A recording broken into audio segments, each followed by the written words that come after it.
Welcome to this video. My name is Hannes. Great that you're here because today I want to show you some more important things that you need to know about rhythm when you want to become a better player, want to become a better sounding player, and being able to control your own playing better and to analyze your own playing better to become a better musician. We talked already about precision, and this is, of course, when it comes to rhythm, a big topic, that you're able to execute a certain rhythm where you want it and not do that by accident. Because whatever rhythm you play, it has to be on spot. Then it makes sense, grooves, and sounds great. Today I want to do another exercise with the G chord, the good old one. I want to make it easy on the fretting hand. And I also want to tell you, grab the chord, 3rd fret E string, 2nd fret A string, and 3rd fret B and E string. Don't push too hard here on your fretting hand, because when you push like a maniac on that hand, you won't be that relaxed with the other hand either, okay? This is just a general tip when playing the guitar. Try to play as relaxed as possible, and if you have problems with a certain chord, do dry exercises to make sure you train your fingers well in a manner and in a way that your hand can grab that chord relaxed. So let me show you what you can learn in this video, and if you like those kind of exercises, you should definitely check out the button below this video. When you click on it, they will find tons of more cool rhythm lessons which will bring you to the next level. So let's start out. I'll show you what you will learn in this video.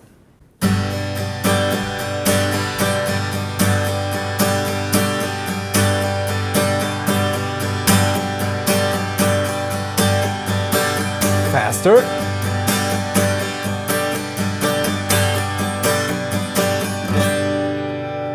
So this is not only about precision, but it also is about accents, that we play certain strums louder than others. And in this example I played an accent, a louder strum on the 1, on the 2 and on the 4, okay?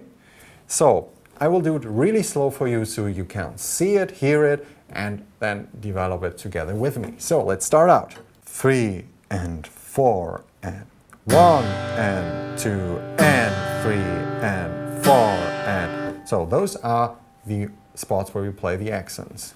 And when we play everything down,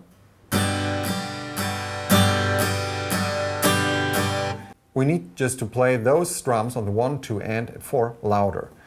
3 and 4 and 1 and 2 and 3 and 4 and 1 and 2 and 3 and 4 and 1 and 2 and 3 and 4 and 1 and 2 and 3 and 4 and... Let's do it even slower. 3 and 4 and 1 and 2 and 3 and 4 and 1 and 2 and 3 and 4 and 1 and 2 and 3 and 4 and 1 and 2 and 3 and 4 and 1 and 2 and 3 and 4. This not only helps you to develop the precision that you really hit on spot 1 and 2 and 3 and 4 but also that you can control the heaviness of your strums. Okay? Do it for yourself. Make sure, maybe you need to close your eyes for that so you can really focus on your ears. 3 and 4 and 1 and 2 and 3 and 4 and 1 and 2 and 3 and 4 and 1 and 2 and 3 and 4 and 1 and 2 and 3 and 4 and 1 and 2 and 3 and 4 and 1 and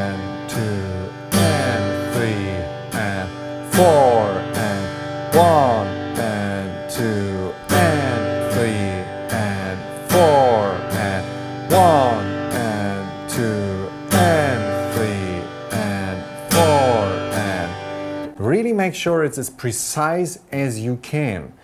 If you're not sure about it, do it slower. If you're having a good feeling about it and you hear it and you say, okay, that sounds good, that's cool, do it faster.